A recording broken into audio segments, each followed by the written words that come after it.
Hi, I'm David. Now we're going to look at this problem. We've been given the function y equals 1 over x, this blue line right here, and a couple of rectangles have been drawn for us. And we're asked to estimate the area under the curve from x equals 1 to 2 using upper sums and lower sums. Okay, the deal with upper sums is they're an overestimate of what the actual area under the curve is, and the lower sums are an underestimate of what the actual area under the curve is. Okay, but the first thing we need to do in any type of situation like this is we need to figure out what are those areas, what are the endpoints for the subintervals. So let's try to do that. I've got the interval 1 to 2, and I need to split it up into 1, 2, 3, 4, 5 rectangles. So the distance here is 1, and I need to split up into 5 pieces. So each length right here, each distance of the rectangle should be 1/5.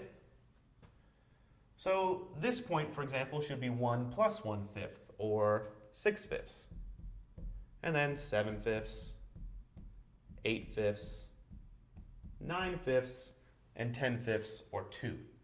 So those are our endpoints for our subintervals as long as they're equidistant, which they are in this picture. Okay, now let's try to find the upper sum.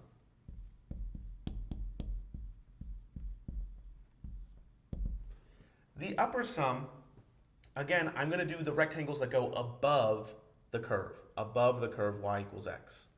So this area, approximated by the upper sum, looks something like this.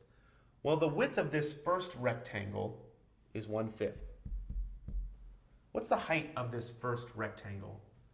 Well, it's this distance right here. That is f of 1. My function is 1 over x, but I'll just go ahead and leave it as f of x, or f of 1. Let's do the next rectangle. It's 1/5 plus the height of this line. That's f of 6/5. And you can kind of see the pattern. For each of these upper sums, I'm going to be using the left endpoints. 1, 6/5, 7/5, 8/5, and 9/5. So let's go ahead and write that down. So the third rectangle is 1/5 times the height, which is f of 7/5.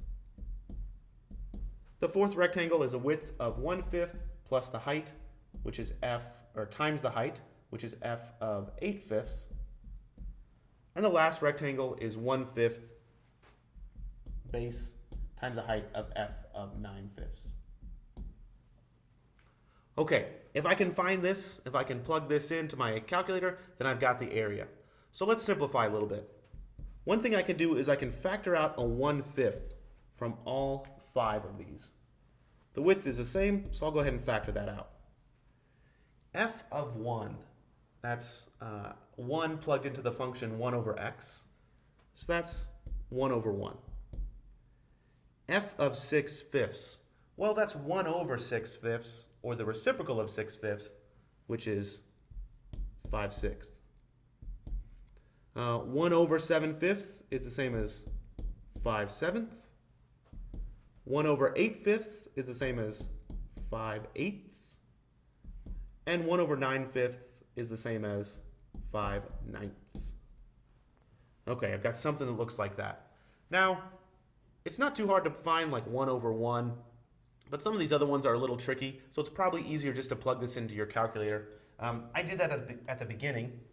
If you plug this into your calculator, you get an upper estimate of about 0.74563.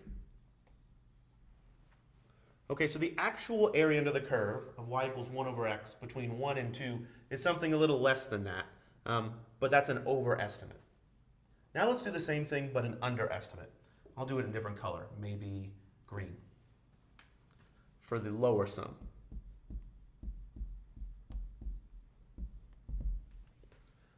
Well, here, again, the width of each of my rectangles is going to be 1/5.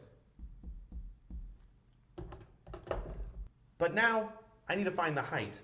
The height of this first one is not going to be this long distance, but this shorter distance right here.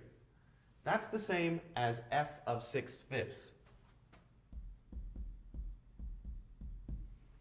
The lower sum here is going to end up being the right endpoints. So I'll keep on doing exactly what I did before.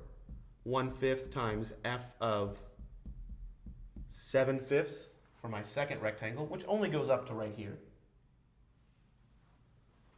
My next rectangle, 1/5 times f of 8/5 plus my fourth rectangle, 1/5 f of 9/5. And my last rectangle, 1/5 times f of 2. It only goes to a height of that length right here, f of 2.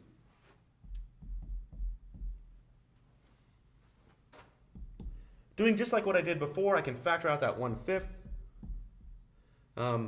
I can plug each of these into 1 over x, so I'll get their reciprocal. It'll be 5 over 6 plus 5 over 7 plus 5 over 8 plus 5 over 9 plus the reciprocal of 2 is 2. The reciprocal of 2 is 1 over 2. Plugging this into my calculator, I got something that looks like 0.64563. And that's a lower estimate for what the actual area under the curve of 1 over x is from 1 to 2. So the real area is somewhere between about 64563 and 0.74563. Thanks for watching.